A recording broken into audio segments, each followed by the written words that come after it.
Hello everyone, and welcome to Beyond History. This is the channel where we explore hidden stories from history that you'll never find in textbooks. Today, we're looking at one of the Catholic Church's most mysterious ceremonies, the Conclave. After a pope dies, cardinals from around the world gather in the Sistine Chapel at the Vatican to elect a new pope. This ancient ceremony has many fascinating stories behind it. The word conclave comes from Latin, meaning with a key. It refers to the private meeting where cardinals are completely cut off from the outside world while they select a new pope. Today, we'll share some amazing episodes from the history of conclaves, stories you would never find in any textbook.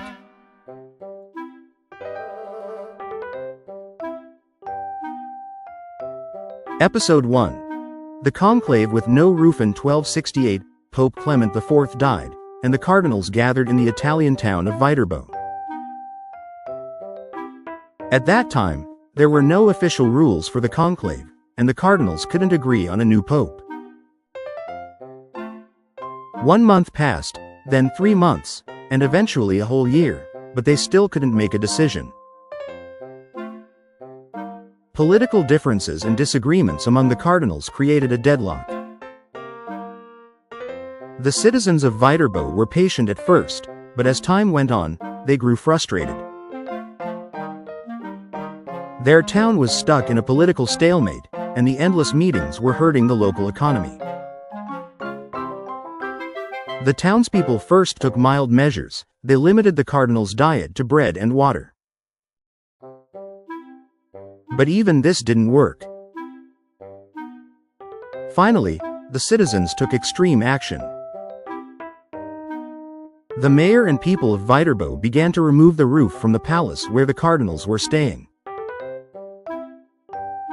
Suddenly exposed to the Italian rain and cold, the cardinals were shocked. Legend says one citizen shouted, "This will help the Holy Spirit come down from heaven more easily."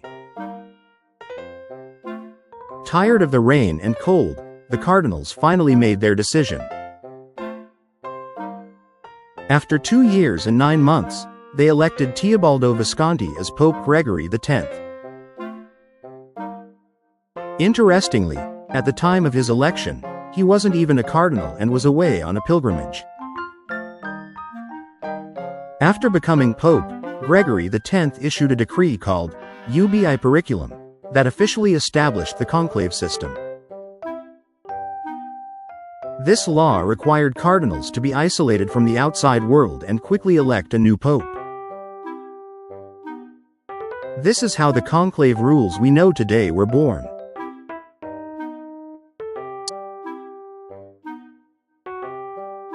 Episode 2.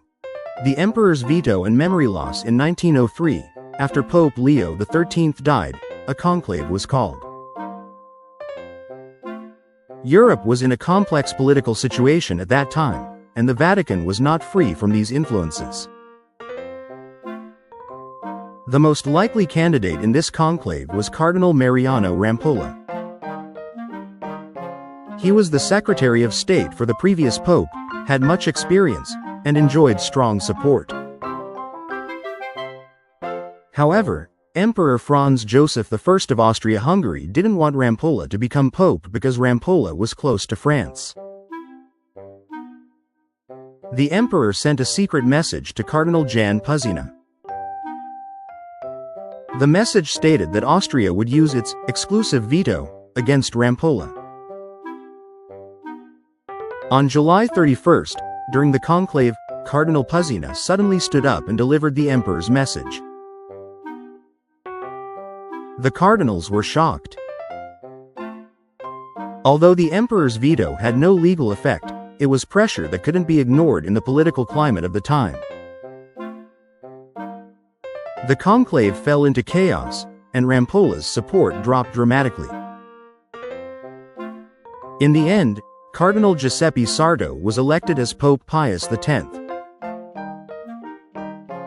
Interestingly, In his first official speech as Pope, he declared, "I have forgotten everything." This meant he wanted to forget the political interference during the conclave and start fresh.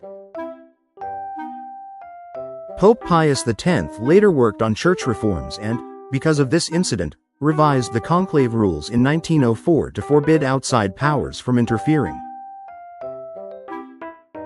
This became the last historical case of outside forces influencing a papal election.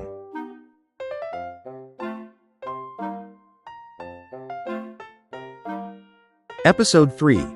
The Dove and the 33-Day Pope. 1978 was a special year for the Catholic Church. In August, after Pope Paul VI died, a conclave was held to elect a new pope. The Church was going through a time of change, with tension between conservatives and progressives.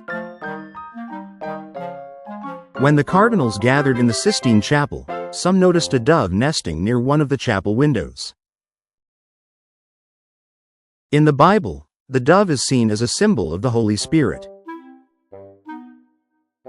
Some cardinals interpreted this as a sign of the Holy Spirit's presence.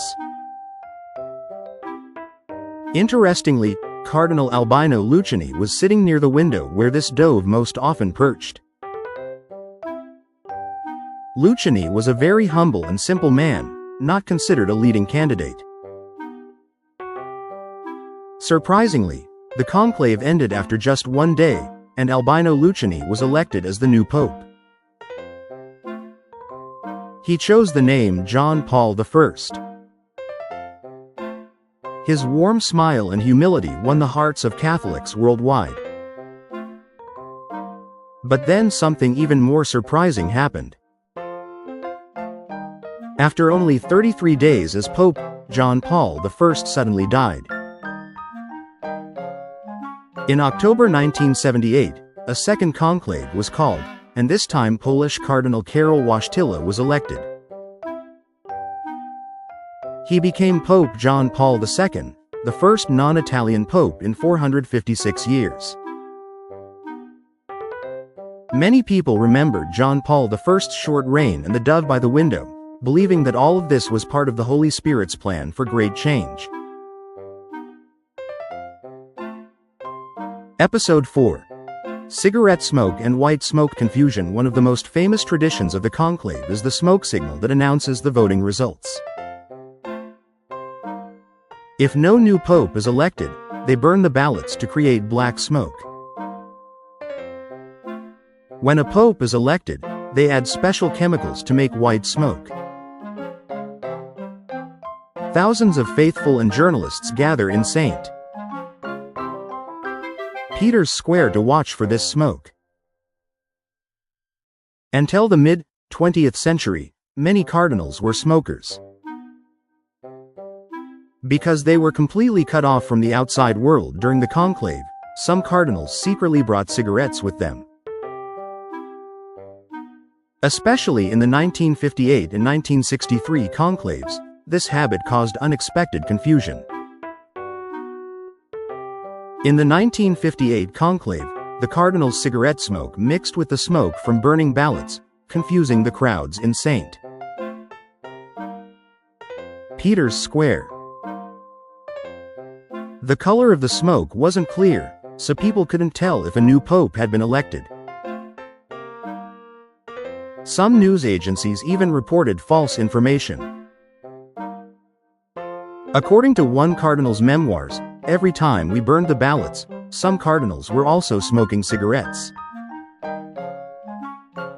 To prevent this confusion, from the 2005 election of Pope Benedict XVI onward, a new system was introduced where all the bells of the Vatican ring along with the white smoke. The chemicals used to make the smoke color more distinct were also improved. Additionally, smoking during the conclave was officially banned. This centuries-old tradition evolved to become more effective with modern technology. The hidden stories of the conclave we've explored today show a side of history you'll never find in textbooks. From the conclave with no roof to the emperor's veto, the dove sign, and the confusion of cigarette smoke, these episodes show that the conclave is not just a religious ceremony but a living history filled with human drama. After the current pope's death, a new conclave will soon be called. When white smoke rises from the chimney of the Sistine Chapel, another new story will begin. Thank you for watching Beyond History. We hope you'll join us on our journey to uncover hidden stories from the past. Stay tuned for our next episode to discover what amazing historical secrets will unfold.